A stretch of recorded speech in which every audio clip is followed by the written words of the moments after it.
আসসালামু আলাইকুম, তালহা আইটির পক্ষ থেকে আপনাদেরকে আরেকবার স্বাগতম। আজকের এই এপিসোডে আমরা দেখব যে পুনর্নিরীক্ষণ বা খাতা চ্যালেঞ্জ আমরা যেটাকে বলে থাকি সেটা কীভাবে করা যায়। আমার সামনে অবশ্যই স্ক্রিনে দেখতে পাচ্ছেন যে একটা নোটিশ রয়েছে, সেটা হলো পুনর্নিরীক্ষণের, অর্থাৎ আপনার এই বছরের ইন্টারমিডিয়েট যারা পরীক্ষা দিয়েছেন তাদের পুনর্নিরীক্ষণটা হবে 27 তারিখ থেকে শুরু হয়ে 3 তারিখ পর্যন্ত। সেজন্য আমাদের করতে হবে পুনর্নিরীক্ষণ আবেদন করার জন্য আপনাকে প্রথমেই প্রিপেড টেলিটক একটা সিম লাগবে, আর টেলিটক সিমে আপনাকে যথেষ্ট পরিমাণ টাকা রিচার্জ করে রাখতে হবে আগে।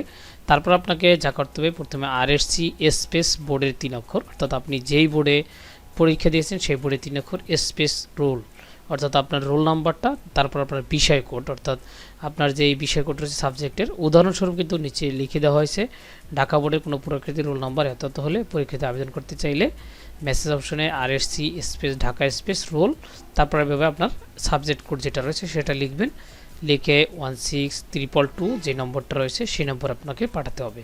সেই নম্বর পাঠানোর পরে আপনার কাছে আবার একটা এসএমএস ফিরতি এসএমএস আসবে, যে এসএমএসে কত টাকা হবে, আপনার কত টাকা হলো কয় সাবজেক্ট মিলে সেটা আসবে, এবং সেই টাকা সম্মতি দিয়ে আপনাকে RSC space ES space PIN, অর্থাৎ আপনার একটা যে পিন নাম্বার আসবে প্রথম মেসেজটার পরে সেই পিন নাম্বারটা আপনাকে দিতে হবে। তারপর দিতে হবে আপনার কন্ট্যাক্ট নাম্বার, অর্থাৎ যে কোনো মোবাইল নাম্বার দিলেই হবে আপনার। তারপর আপনার আবার পাঠাতে হবে 16222 নম্বরে। এখন বিষয়টা হলো, আপনি যখন RSC space board space role দিবেন তখন আপনাকে কিন্তু এইভাবে সাবজেক্ট কোডগুলো লিখতে হবে। যেমন আপনাকে যদি আমি একটু দেখাই, এখানে কিন্তু বাংলা আর ইংরেজি দুইটা পত্রের কিন্তু দুইটাই সাবজেক্ট কোড রয়েছে। এই জন্য যদি কেউ ফেল করে তাহলে দুইটা পত্রতেই একসাথে আবেদন করতে হবে, একটাতে করলে কিন্তু হবে না। তাছাড়া যদি আপনি এই দুইটা মিলিয়ে ভি পেয়েছেন, এখন আপনি যদি বোর্ড চ্যালেঞ্জ করতে হয় তাহলে আপনাকে কিন্তু এই দুইটা কোডের উপরেই করতে হবে। এইভাবে নিয়মটা আপনাকে এইভাবে লিখতে হবে। সেজন্য আপনাকে এই যে 236,237 এইভাবে লিখতে আপনাকে এইভাবে পাঠাতে হবে। আর আপনার প্রতি পত্রের জন্য কাটা হবে 150 টাকা, অর্থাৎ দুইটা পত্র আপনার 350 টাকা কাটা হবে। যেমন এখানে লেখা রয়েছে দ্বিপত্র বিশিষ্ট বিষয়ের ক্ষেত্রে উভয় পত্রেই আবেদন করতে হবে, যেটা আমি বলে দিয়েছি।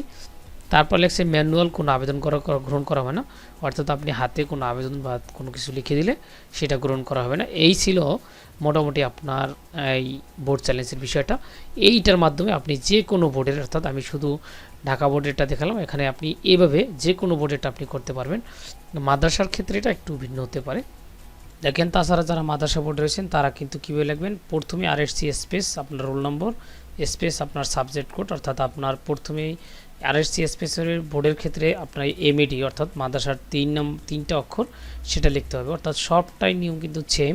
আপনি আলিম পরীক্ষার জন্য করলেও আপনাকে আরএসসি স্পেস মাদ্রাসা বোর্ড অর্থাৎ এমএডি লিখতে হবে, তারপর আপনার রোল নম্বর, তারপর আপনার সাবজেক্ট কোড, এভাবে আপনাকে পাঠাতে হবে। এই দেখেন এখানে রয়েছে 150 টাকা, এবং 2 পত্রের জন্য পুনর্নিরীক্ষণ আবেদন করতে হবে। সকল বিষয়ের ক্ষেত্রেই 2 পত্রের জন্য, অর্থাৎ আপনি একটা পত্রে আবেদন করতে পারবেন না। এই ছিল মোটামুটি আপনার বোর্ড চ্যালেঞ্জের বিষয়টা। আর যদি আপনার কোনো বিষয় জানার থাকে অবশ্যই কমেন্ট বক্সে জানাতে পারেন। ধন্যবাদ সবাইকে।